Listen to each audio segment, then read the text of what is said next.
What is going on, guys? My name is Phamily Shucks and welcome back to another episode of Clash of Clans. In today's episode I got really nothing much except for a couple of replays and I think one attack of mine in the middle or at the end or something like that. But if you can't already tell, I am using a different mic. It might not sound different at all, but it might sound a little softer. I'm not quite sure. I'm just using a earbud with a mic on it and I think it's a little bit better. Not quite sure, but I'm just testing it out. No, just still found my way.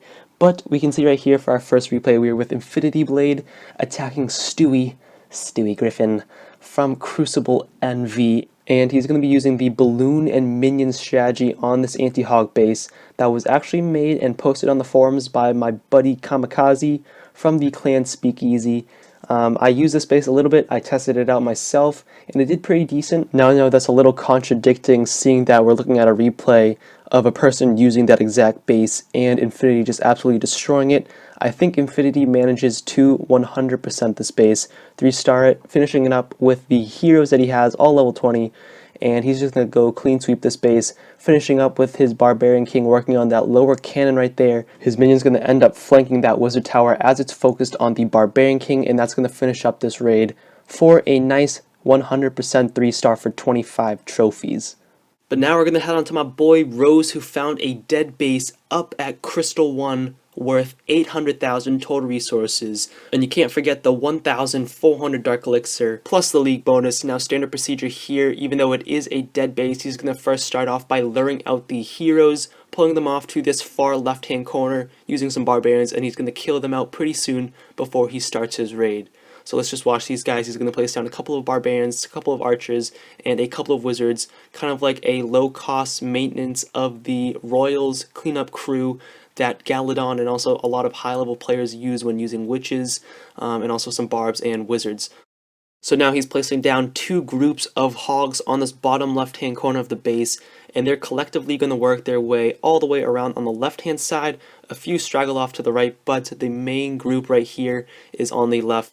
So right there is something that I would have changed about this raid. Look how he overlaps his heal spells, and he placed down his heal spells a little bit too early when his hogs were not even at half health yet. So if he did conserve those heal spells, they would last longer in the raid, leaving his hogs to last longer. But as you can see, he does have a nice placement of spells right there on the left hand side, right next to the Wizard Tower, and his hogs are just plowing their way right through the core and on the left hand side, and then they're going to sooner or later meet up right down the middle. So while this replay is going on, nothing much to it except for these hogs are just going to absolutely annihilate this base and clean up the rest of this loot.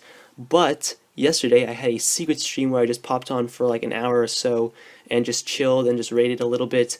But it was mostly just fun, just chatting with you guys. We were jamming out to some sexy saxophone man, just doing some hip thrusts and such, but it was a lot of fun. And I can't wait to do another one. But as you can see, this hog replay is taking quite some time. I think right about now I'm going to speed it up a little bit, ×2, but there's only 40 seconds left in this replay, and the hogs are just going to run around, finish up those gold mines, while the wizards are working on that town hall and the Barbarian King works his way on the outside. Now in the end, they're just all going to collectively work their way to the top left hand corner, and that's where they're going to finish up this 100% for a whopping total of 800,000 total resources plus 1,400 Dark Elixir. So let's just mosey on to this next replay by me. This is an old replay, but I got a ton of loot, and my Barbarian King, who is currently upgrading to level 16, goes absolutely beast in this guy's core, and he helps me come away with all of this guy's loot. First off, I'm going to be entering from this right hand side because that is where all of the gold is. You can see the first gold storage is right there.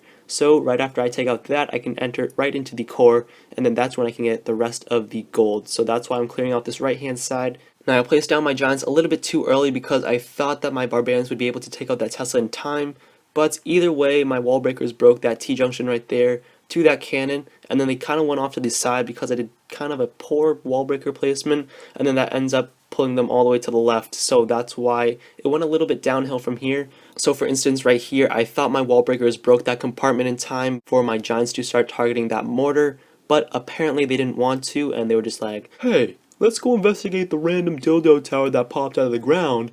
But then, let's go all the way back to the air defense. So yeah, luckily they go back into the air defense where all the expos will focus on them and all the fire will focus on them, and that's when I start to spam down all my troops, lay out my clan castle, and that's when the Barbarian King goes in, and once he gets in range of that core, that's when I rage him. I lightning spell the expo for good measure, just in case that thing does not go down, and luckily it does go down, so that way it gives a clean shot for my Barbarian King to take out the rest of the gold. He goes beast mode and finishes up that elixir storage, and that's about it for this raid and about the episode. So I think I let the Barbarian King run around because I was hoping for the 50%, but realizing that he wasn't going to break that junction in time, it was kind of pointless. So yeah, that's about it. Thank you guys all for watching, and I'll catch you guys later. Peace.